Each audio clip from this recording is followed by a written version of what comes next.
kaardisootiin ol qabatee mana moobaayilaa dhaqaatii guuttadhaa. Waa'ee kaardisoo namoonni baay'een na gaafatanii gaafii keessan isinii deebisa inshaallah.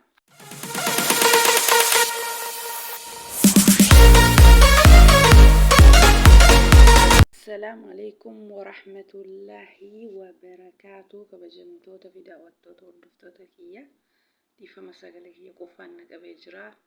Akkam jirtu ashama harka fuunee hundi keessanuu amantii kutaa ganda osoo waliin qoonne hundi keessanuu baga jiraattanii hordoftoota kiyya warroonni hanga ammaan hordoftan jajjabeessitan galatooma galanni keessan dachaa haa ta'u. Umrii dheeraa kabajamaa jiraadhaa bakka jirtan maratti xiqqaa guddaa osoo hin jenne nageenya kiyya isin haa qaqqabu. Egaa hordoftoota kiyya asumaan viidiyoo isinitti hin dheeressu warroonni haaraa taatan asumaan subscribe like share godhaa. Warroonni duramuu like share godhaa warroonni haaraa subscribe godhaa maatii kiyya ta'a isiniin jedha. Egaa hordoftoota kiyya yeroo baay'ee dubbadhee jira yeroo baay'ee viidiyoo dalageetiin hin jira. Yeroo baay'ee irra deddeebi'ee dubbadhe jechuudha. Namoonni tokko na didaa naan gallee waa'ee kaardisooti jechuudha waan naan dubbadhu. Mana moobaayila bittan yookaan mana simii baaftan dhaqaatii riyaala 115 majjaana hidhachuu barbaadaa jedhaanii jaraanii majjaana dhaqaa hidhadhaa. Maaliif waan isin dideefi yeroo hedduu nama didaa ittuma deddeebi'anii eegasii shanama jedha marraa 4 marraa 3 deebi'anii eegasii nama dalagaa injiru inuu dalaguu namoonni tokko inumaa inni daa namoonni tokko immoo kijibaa inuu injiru hin dalagu jettan mana moobaayilaa dhaqaatii warroonni suudii keessa jirtan jechuudha.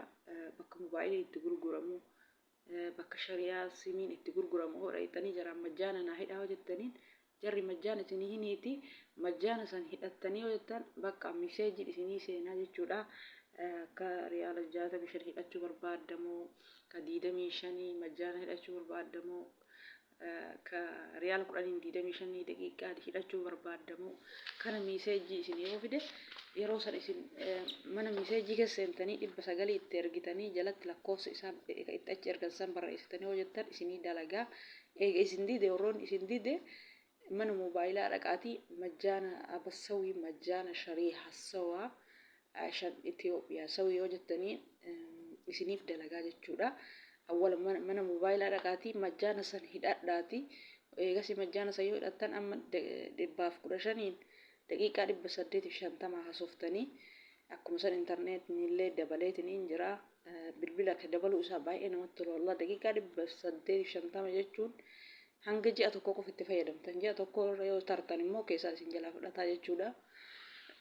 Warroonni kijibaa sirrii miti hin dalagu warri naan jettani deebii isiniif haa ta'uu fi mana bilbilaa dhaqaatii majjaana kana hidhadhaa itti guuttadhaatii jarri isinii hiiti jechuudha. Eegi isin dide warroonni na didee naan dalagu jettan jarri isinii hiiti majjaana hidhachuu barbaadoo jettaniin achumatti birrii itti kafaltanii jarri isinii yoo hiite yoo majjaana hidhattanii geessan deebisaanaa bilbila warri kijibaa hin dalagu hin sobda warri naan jettan jechuudha.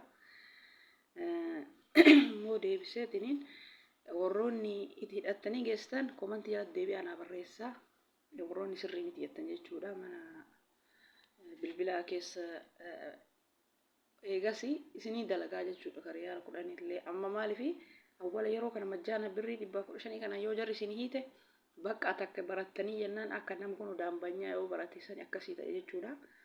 Miseejii isinii erga jechuudha. Akkasii deebiin isinii deebi'eetiin yaada. Warroonni isin dide martuyyuu mana bilbilaa dhaqaatii yoo baadiyyaa keessa jiraattan fagoo yoo jiraattan jaraan majjaana naa hidhaa jedhan jarri deemtee isinii hiitii jechuudha. Majjaana yoo isinii hiite haaluma salphaan fayyadamuu dandeettanii eegasii deebi'aa komantii naa barreessaa warroonni isin dide ammallee namoonni tokko hin jirtanii jechuudha. Ani amma isiniif deebisuuf yookaan akka keessan san jechuuf gizee yeroo hin qabu jechuudha. Biizidha jechuudha. Hordoftoota kiyya foon xanna'icha tokko hojjetu foon muluu ajeessaa jette Oromoo yeroo mammaayittu jechuudha. Nama badaa tokkoo fi ani hordoftoota ofii hunda namni arrabsu jechuudha. Maaliif na kabajama warri kabajamaan jechuudha. warri jecha gaarii komantii gaarii barreessitan jabaadhu. Kuni akkana nu dide jettanii afaan gaarii warra gaafattanii jechuudha. Akkasii hordoftoota kiyyaa amma nama tokkotu jira komantii jalatti barreessee ati haasaa dheerattaa sowan hin dalaguu dalagaa kan kee ka dalagee dhufuuf dalaguuf dhufte dalagii yaa akis dalagaa situ natti himaa an dalagaa kiyya waan dalagu nan beeka. Yoo namni isinitti tole YouTube kiyya laala ka isinitti hin tolin immoo bira tara uma rakkoon hin jiru. Gizeen qabu jechuu akka kan keessanitti deebii jecha hin taane komantii barreessuuf warra komantii hin taane barreessu jechuudha. Sanii YouTubein kiyya afaan kiyya kaasa'een ati yoo si tole laali yoo si jibbisiise immoo bira tarii jechuudha. Oromoon sabni bal'aadha kabajamaan warri komantii gaarii barreessu jabaadhu akkanuma itti fufii. Warri galatoomii jedhallee ni jira baay'eedha jechuudha wallahi.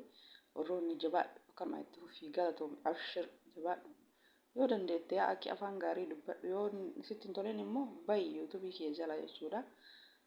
Akkanumaan waan hin taane komantii jalatti hin dulloomin jechuudha. Namni yeroo ati maana himta atuu kasitti mani jechuudha. Haga teette komantii badaa barreessitu sanii deemtee osoo dalagaa kan kee dalagatte jechuudha. Namni komantii badaa komantii fokkataa nama jala teettee barreessitu sun jechuudha. Nama himta immoo atuu kasitti himanii kana deebisii deebi'e jedheetiin ni yaada. Yaa nama komantii hin taane barreessitu jechuudha.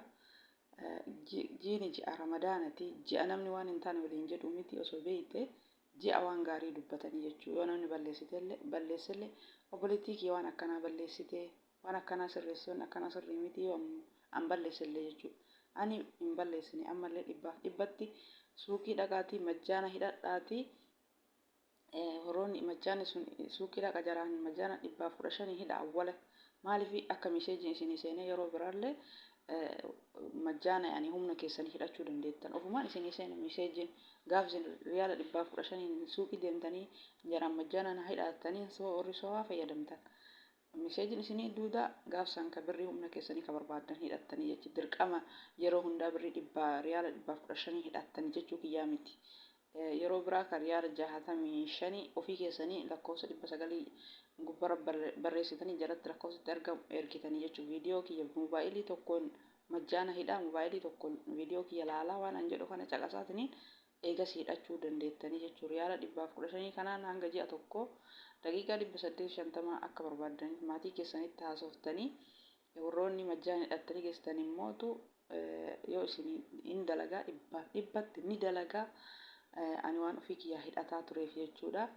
Deebi'aatii komantii jalatti na barreessaa dhugaadhaa jedhaatii komantii jalatti na barreessaa maaliif namoota osoo waan tokko hin hubanne osoo waan tokko addaan hin baafanne komantii fokkataa barreessaniif deebi'ee jira.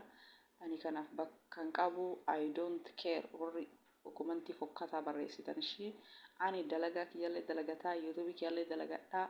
Yoo sitti tole YouTubein kiyya ahla wa sahlan yoo si jibbisiise immoo na jalaa bayii jechuudha. Hillaalini namni bal'aadha si tokkochaaf YouTubein kiyya dalaguun dhabuu ati dhiifteef YouTubein kiyya nafuu ati laalteef YouTubein kiyallee guddatu fokkataa komantii fokkataan barreessinii jechuudha. Yaa warra komantii fokkataa barreessitan yoo dandeettee waan gaarii jabaadhu abshir waan gaarii kana barreessi yoo dadhabde immoo bayi rakkoon qabu.